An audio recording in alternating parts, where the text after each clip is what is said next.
Welcome back viewers. आज हम बात करने वाले हैं इलेक्शन कमीशन ऑफ इंडिया के एसआईआर रिलेटेड एक ऐसे केस की जो इस समय वेस्ट बंगाल की लैंडस्केप से निकलकर सुप्रीम कोर्ट के दरवाजे तक पहुंच चुका है। आप सभी जानते हैं कि इलेक्शन कमीशन ऑफ इंडिया ने नेशन वाइड एसआईआर 2.0 कंडक्ट करने का फैसला ले लिया था, जिसके चलते कई सारे स्टेट्स में अब एसआईआर की एक्सरसाइज भी स्टार्ट हो चुकी है और उनमें से एक है वेस्ट बंगाल। लेकिन वेस्ट बंगाल से एक प्ली अब सुप्रीम कोर्ट आ पहुंची है जो ये डिमांड करती है कि सीएपीएफ पर्सनल की सफिशिएंट डिप्लॉयमेंट हो ताकि वेस्ट बंगाल में एसआईआर प्रोसेस स्मूथली कंडक्ट किया जा सके।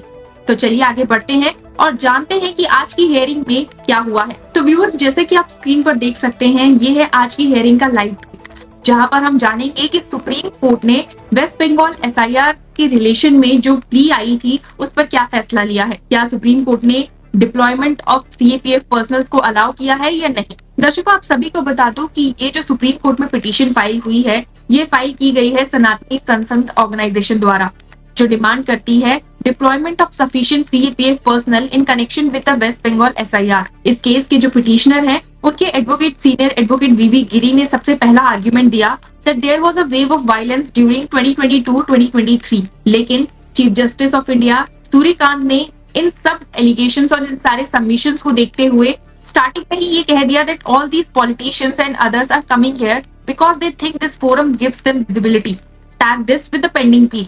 यानी कि चीफ जस्टिस ऑफ इंडिया का ऐसा कोई इरादा नहीं था कि वो इस पिटीशन को आज सुने। उन्होंने साफ शब्दों में कहा कि जो पॉलिटिशियंस हैं और जो बाकी के लोग हैं, वो इस प्लेटफॉर्म पर इसीलिए आना चाहते हैं ताकि उन्हें विजिबिलिटी मिले और इसीलिए इस मैटर को बाकी पेंडिंग पिटीशंस के साथ टैग किया जाए। लेकिन जब आर्ग्यूमेंट्स आगे बढ़े तो हमने देखा कि और भी कई सारे फैक्ट्स और बातें थी जो सामने आई हैं। सीनियर एडवोकेट गिरी ने आगे कहा that there has to be some form of interim protection against actions by booth level officers. यानी कि जो बूथ लेवल ऑफिसर्स हैं, उनके लिए भी कोई इंटरिम प्रोटेक्शन होना चाहिए। दर्शकों, आप सभी जानते हैं कि बिहार एसआईआर में कई सारी ऐसी न्यूज आई थी, ऐसी हेडलाइंस बनी थी, जहां पर ये देखने को मिला कि जो बीएलओज हैं उनकी डेथ हुई और काफी लोग डिस्ट्रेस भी हुए थे। और इसी कारण से वेस्ट बंगाल एसआईआर जो कंडक्ट हो रहा है उसमें इंटरिम प्रोटेक्शन की डिमांड की जा रही है कि कहीं अगर इन्यूमरेशन फॉर्म भरते वक्त या फिर बीएलओज को अपनी ड्यूटी करते वक्त कोई भी अगर परेशानी होती है, कोई भी थ्रेट होता है, तो उनके लिए जो एडिशनल सीएपीएफ पर्सनल्स हैं उनका इनफ सफिशिएंट स्टॉक होना चाहिए ताकि वो उन्हें प्रोटेक्ट कर सके। लेकिन यहाँ पर जस्टिस बागची ने कहा there is only one FIR on record, nothing beyond that, everything else cited is only of historical relevance. यानी कि उन्होंने जो पिटीशनर है उन्हें काउंटर किया कि जो आपने पिटीशन दी है उसमें केवल एक एफआईआर है जो ऐसे इंसिडेंट के बारे में हाईलाइट करती है। इसके अलावा आपने जो भी यहाँ पे प्रूफ या एविडेंस दिए हैं ये सारे हिस्टोरिकल रेलेवेंस के हैं, यानी कि ये प्रीवियस टाइम के हैं जहां पर ऐसे इंसिडेंट्स देखने को मिले थे।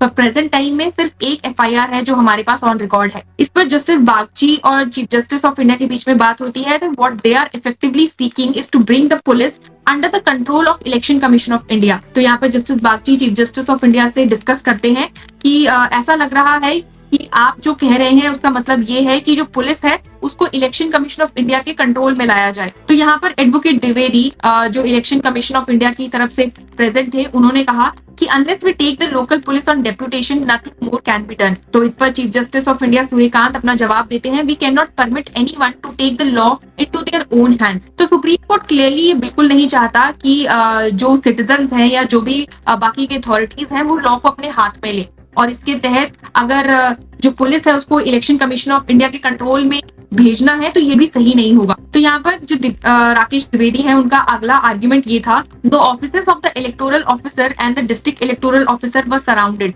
यानी कि घेराव।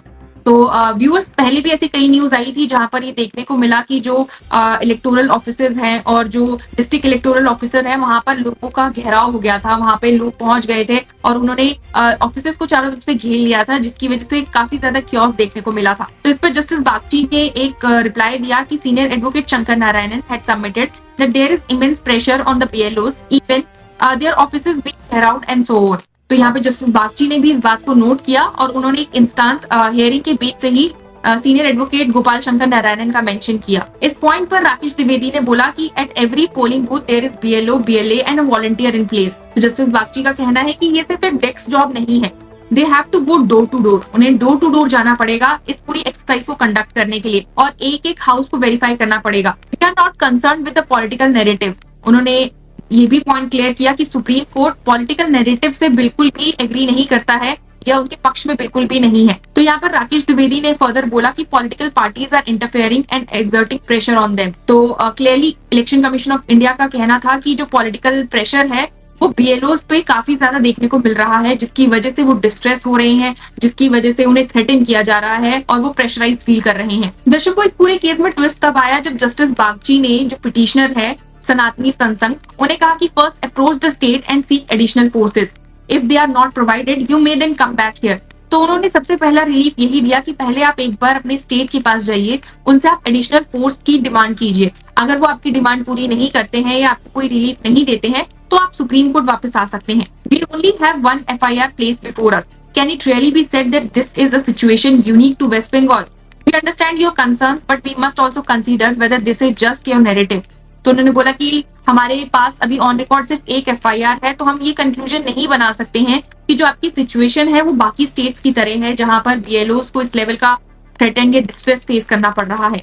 तो हम कैसे ना माने कि ये सिर्फ आपका नैरेटिव है। तो यहाँ पे बोला कि with only a single FIR can you contend that the law and order situation is so grave that the police must be placed under the control of ECI if we accept that this same would happen across all states। तो उन्होंने बोला आपके सिर्फ एक submission की वजह से हम कैसे मान ले कि ये सिचुएशन इतनी ग्रेव है कि लॉ एंड ऑर्डर की सिचुएशन क्रिएट हो सकती है और जो पुलिस है यानी कि जो लोकल पुलिस है उसे ईसीआई के कंट्रोल में दे देना चाहिए। अगर हमने ऐसा किया तो बाकी स्टेट्स भी सेम चीज की डिमांड करेंगे। यहाँ पर जस्टिस बागची ने उन्हें एंड में यही बोला, you must first cross the prima facie threshold before we call for a response from the ECI. उन्होंने ईसीआई को रिस्पॉन्स देने के लिए कहा और साथ ही पिटिशनर को बोला कि आप एक प्राइमा फेसी थ्रेशोल्ड जो होता है किसी केस का या इस सिचुएशन की ग्रेवनेस का, पहले उसे आप क्लियर कीजिए। दर्शकों, इसी के साथ जो अगला सबमिशन था या फिर आप कह लीजिए अगला रिमार्क था वो Chief justice of India Suryakant की तरफ से आया। उन्होंने बोला कि we will issue notice and see what the ECI has to say. Let notice be issue to the Election commission of India and to the Union of India through the Attorney General. ECI, we have the authority and we will take action. तो यहाँ पर chief justice of India बोलते हैं yes you must, otherwise there will be complete chaos. तो clearly supreme court ने इस समय waste Bengal की जो ये पिटीशन आई है सनातनी संसंघ द्वारा, जहां पर sufficient deployment of CAPF personnels की डिमांड की गई है, उस केस में इलेक्शन कमीशन ऑफ इंडिया को नोटिस इशू किया है। साथ ही यूनियन ऑफ इंडिया को भी किया है थ्रू अटॉर्नी जनरल। लेकिन उन्होंने इलेक्शन कमीशन ऑफ इंडिया से इस पूरे मामले में रिस्पॉन्स मांगा है, जिस पर इलेक्शन कमीशन ऑफ इंडिया ने भी बोला कि जी हम अपना रिस्पॉन्स देंगे। और चीफ जस्टिस ऑफ इंडिया ने बोला कि आपको देना ही पड़ेगा, नहीं तो ये जो पूरी सिचुएशन है ये क्योटिक सिचुएशन बन जाएगी। तो दर्शकों, एंड कंक्लूजन यही है कि इस हियरिंग में हमें ये देखने को मिला कि जो वेस्ट बंगाल एसआईआर कंडक्ट किया जा रहा है वहां पर किस लेवल की प्रॉब्लम्स हैं जो लोग फेस कर रहे हैं, फिर चाहे वो बीएलओज हो या सिटीजन हो जिनकी एप्लीकेशन सीए के अंडर अभी पेंडिंग है। तो लेट्स सी एंड वेट कि आगे इस केस में क्या होता है। तो stay tuned with us to get all the information.